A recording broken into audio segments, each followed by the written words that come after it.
Je suis Abdelhakim Zawari, étudiant en deuxième année DUT filière génie électrique, parcours électronique et informatique industrielle, et je fais cette vidéo pour vous parler un petit peu de la formation de l'école en général.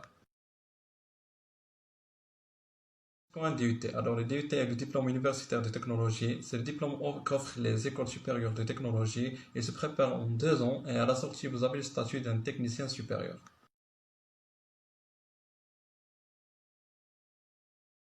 Concernant la formation du génie électrique, c'est une formation de haute qualité avec un corps enseignant de haut niveau et avec une réputation reconnue au niveau national.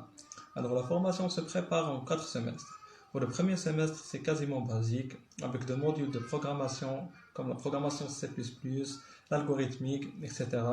Et les mathématiques comme l'analyse et l'algèbre, l'automatisme et les langues comme le français, anglais et les techniques d'expression et de communication.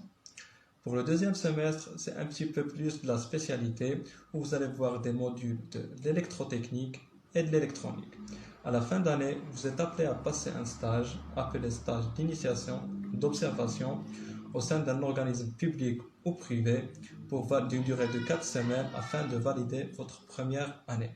Après la validation de votre première année, vous êtes appelé à choisir un parcours parmi 2 parcours proposés. Premièrement, l'électronique et l'informatique industrielle, et deuxièmement, l'électrotechnique et l'électronique industrielle.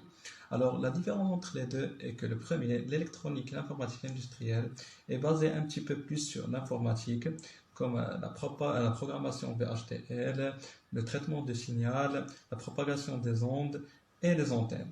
Pour l'électrotechnique et l'électronique industrielle, elle est basée généralement sur l'électrotechnique, les machines, les alternateurs, etc. En général, tout ce qui est haute tension.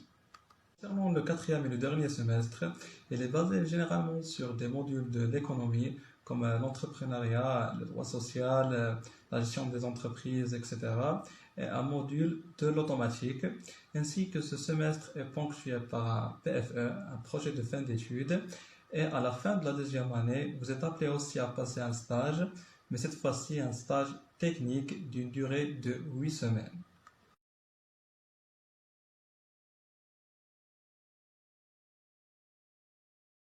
Concernant le seuil d'intégration, bien sûr, ça dépend du type de baccalauréat obtenu. Par exemple, pour les bacs sciences et technologies électriques STE, le seuil est entre 13,5 et 14. Pour les sciences mathématiques A et B, c'est entre 12,5 et 13.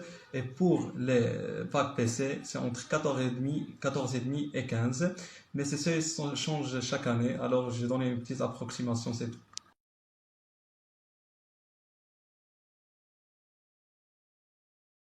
En fonction de votre DUT, il y en a 2 chemins que vous pouvez parcourir.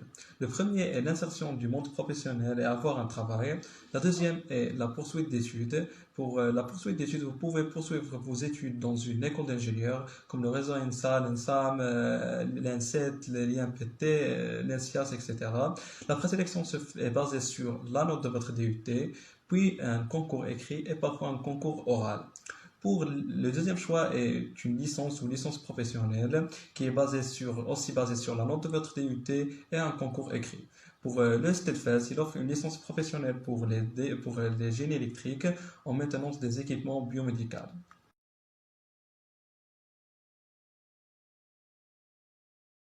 Concernant la différence entre l'EST et l'FST, premièrement, l'EST est une école et l'FST est une faculté. Euh, Deuxièmement, au niveau de la formation, car la formation de l'EST est plus pratique que théorique, car chaque matière est ponctuée par un TP. Pour l'FST, on peut dire qu'il est plus théorique que pratique. Deuxièmement, on peut dire aussi au niveau de nombre des étudiants, car pour l'FST, il y en a des centaines d'étudiants. Par contre, pour l'EST, le maximum est 80-90 étudiants. Alors, c'est beaucoup mieux pour l'échange entre le professeur et l'étudiant. Pour conclure, j'espère que j'ai bien expliqué les choses. Bon courage pour votre baccalauréat. Et si vous avez une question, n'hésitez pas à contacter les étudiants ou le corps administratif de l'école. Ils vont vous répondre avec plaisir. Merci.